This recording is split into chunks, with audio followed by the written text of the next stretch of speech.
जय श्रीराम मित्रांनो, स्वागत आहे तुमचं माझ्या नवीन ब्लॉगमध्ये. आज आपल्या गणेशाचं आगमन आहे बघा. तर बाहेरून बघतो काय पावसामुळे इतका पाऊस वैतागून गेलो ना. रात्रपासून पाऊस चालूच होता, त्यामुळे जाऊन बघितलं मंदिरपाशी आपलं मंडप कसं आहे ते बघा. पूर्ण चिकूल झालं.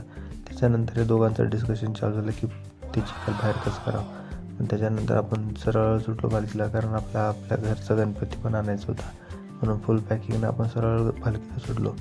पालखीला जाऊन घेतला आपला गणेश आणि सरळ तिथून सुटलो आपल्या घरी. आल्यानंतर आपले गणेश मंडळ फुल जोशमध्ये जात होते गावातलं गणपती आणायला. हे बघा कसं एकदम सर्वजण फुल जोशमध्ये. तिथं जाऊन मग गणेशाला घेऊन गाडीमध्ये घेतलं.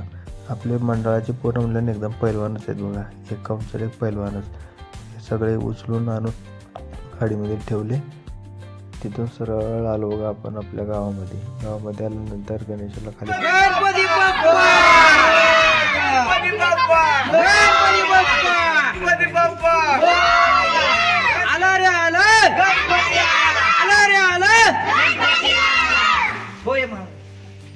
करून घेतली. आतून पाऊस होता तरी सर्व गावकरी मंडळी एकत्र जमा झालते बघा आपला गणपती बघायला.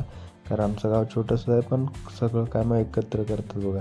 त्याच्यानंतर आपण हे बघा गणपतीचा लुक. त्याच्यानंतर आपण आलो आमच्या घरी आणि आमच्या घरातल्या गणपतीचं पण आरती करून घेतली. तर भेटूया फ्रेंड्स नेक्स्ट ब्लॉगमध्ये.